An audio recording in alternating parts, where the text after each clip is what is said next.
Nikolaus August Otto, 1832 to 1891.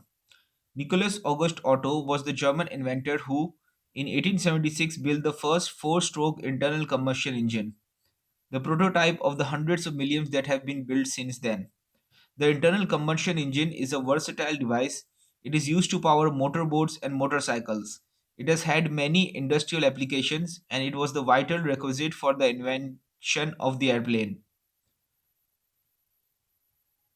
However, by far the most important use of the internal combustion engine is to power automobiles. There has had been many attempts to construct automobiles before Otto developed his engine. Some inventors such as Siegfried Marcus, Etienne Lenoir, and Nicolas Joseph Cognot had even succeeded in building models that ran, but lacking a suitable type of engine, one capable of combining low weight with high power, none of those models was practical. However, within 15 years of the invention of Otto's four stroke engine, two different inventors, Carl Benz and Gottlieb Daimler, each constructed practical, marketable automobiles. Various other types of engines have since been used to power automobiles, and it is quite possible that in the future, cars powered by steam or by electric batteries or by some other device will ultimately prove superior. But of the hundreds of millions of cars built in the past century, 99% have used the four stroke internal combustion engine. The great majority of scientific inventions, with the important exceptions of weapons and explosives, are generally considered to be beneficial to mankind. It is rare, for example, that anyone suggests that we abandon refrigerators or penicillin or that we seriously restrict their use. The drawbacks of the widespread use of private automobiles, however, are glaringly obvious. They are noisy, they cause air pollution, they consume scarce fuel resources, and each year they cause a ghastly toll of dead and injured persons. Clearly, we would never consider putting up with the automobile if it did not provide us with enormous advantages as well. Private automobiles are infinitely more flexible than public transportation. Unlike railroads and subway trains, for example, a private automobile will leave whenever you wish, will take you wherever you want to go, and will provide door to door service. It is fast, comfortable, and carries luggage easily. By providing us with an unprecedented degree of choice about where we live and how we spend our time, it has considerably increased individual freedom. Whether all these advantages are worth the price that the automobile exacts from society may be debatable, but no one denies that the automobile has had a major impact on our civilization. In the United States alone, there are over 180 million cars in use. Together, they account for approximately 3 trillion passengers mile a year, more than the combined mileage traveled on foot, in airplanes, in trains, in boats, and by all other forms of transportation. To accommodate the automobile, we have built acres of parking lots and endless miles of superhighways, altering the whole landscape in the process. In return, the automobile provides us with a mobility scarcely dreamed of by earlier generations. Most cars owners now have a vastly large range of activities and facilities readily available that they could possibly have had without the automobile. It widens our choice of where we work and where we can live. Thanks to the automobile, numerous facilities that previously were only available to urban dwellers are now available to those who live in the suburbs. Nicholas August Otto was born in 1832 in the town of Holzhausen in Germany. His father died when he was an infant. Otto was a good student, however. He dropped out of high school at the age of 16 to get a job and to gain business experience. For a while, he worked in a grocery store in a small town. Later, he was a clerk in Frankfurt. After that, he became a traveling salesman. About 1860, Otto heard of the gas engine recently invented by Etienne Lenoir, the first workable internal combustion engine.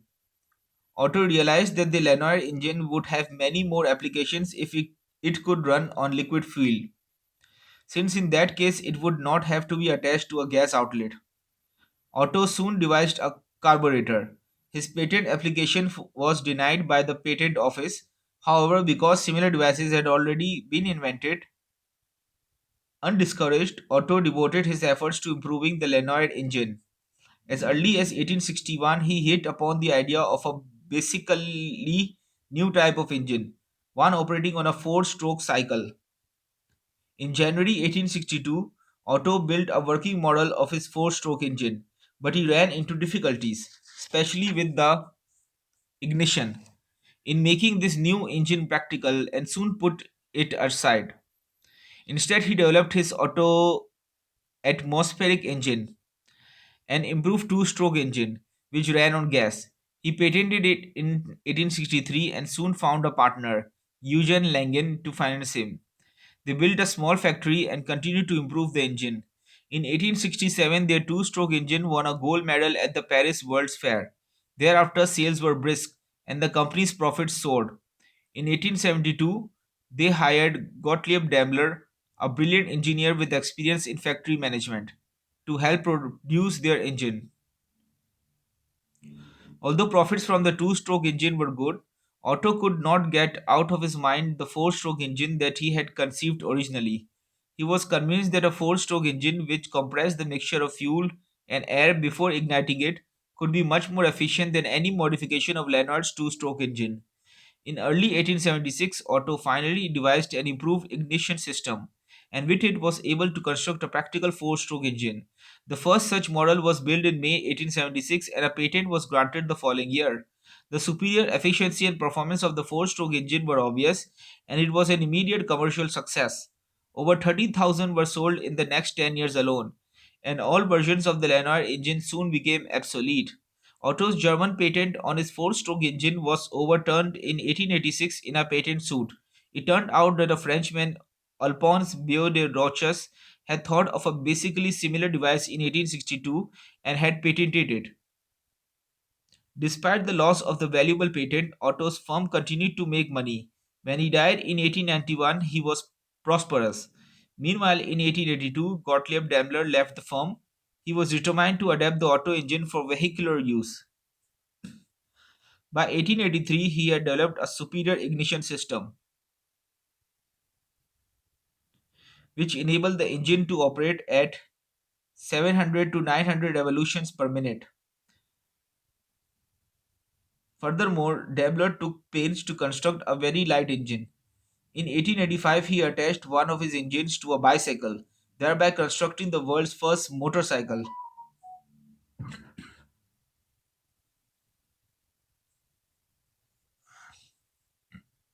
The following year, Daimler constructed his first four-wheel automobile. It turned out, though, that Carl Benz had beat him to the punch. Carl Benz had built his first automobile, a three-wheeler, but undeniably an automobile, just a few months earlier. Benz's car, like Daimler, was powered by a version of Otto's four-stroke engine.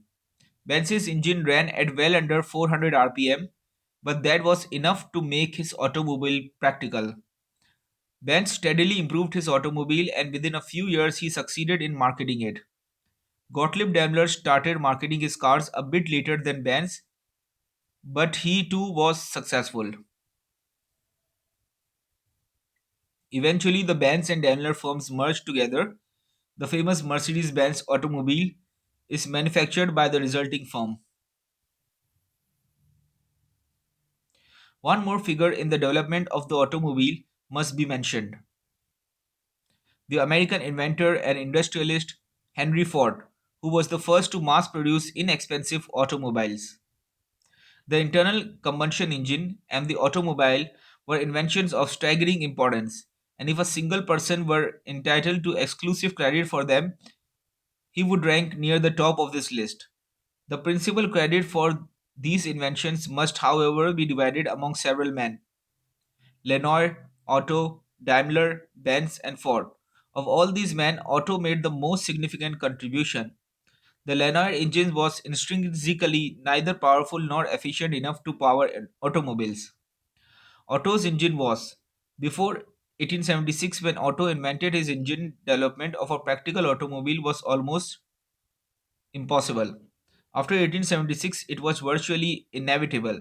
Nicholas August Otto is therefore one of the true makers of the modern world.